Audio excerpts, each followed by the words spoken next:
Like, what's the first thing they should do right after this podcast to get a little bit closer to their dreams?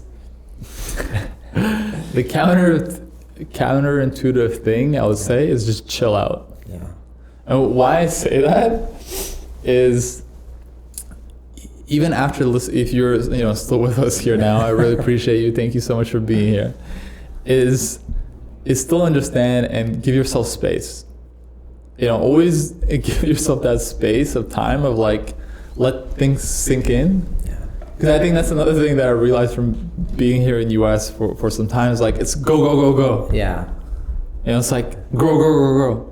Like keep growing, keep more, bigger, better, keep learning, feeding, just chill. And what I mean by that is like absorb. And then get in touch with that voice inside you that will tell you where to go. There's another great book. What is it called? I think it's he did one. Michael Singer, Untethered Soul, and he has another one. The basic premise of it, he just let go. Yeah. He's like, hey, whatever life guides me, like I'll do it. And I inherently, in a way, not just like chill out and do nothing. I just mean let your inner voice, to a certain degree, get in touch with that.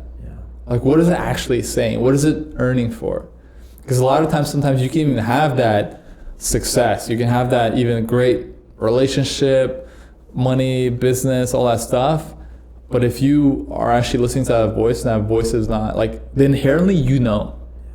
So to anybody listening now, the best thing I can tell you to do for yourself, or really don't even listen to me, is get in touch with that voice inside. Like, you, out of all people, know exactly what you need to do. Don't get sidetracked to be an entrepreneur if you're not an entrepreneur. If there's a really inner calling, do that. But just don't do stuff, like really question that. I mean, like just question everything. Like chill out, question stuff, and then proceed at your own pace.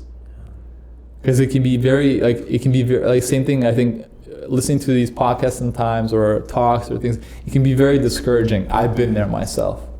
I've been there right before I started my business. I went to this one of my biggest inspirations is Seth Godin. Yeah. My favorite book of all time is Lynchpin.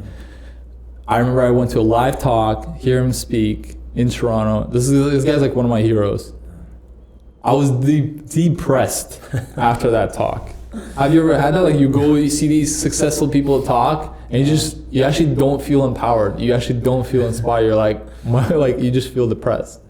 And this is why I say to kind of end it on with is really get in touch with that voice, get in touch with those feelings. If you need that space to like a little feel sorry for yourself, give that time to yourself. But then remember what you're here to do, recovering, and just keep moving.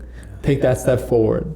And this is how I got to where I am now, is where I'm still going. Is like I still have those moments. Like I said, like I did last night. I was really like not in my own self. But I just remember it's like, hey, just this mess, you can clean it up, chill, take a pause, and reframe, and just keep going forward. So but at your own pace, do what you can.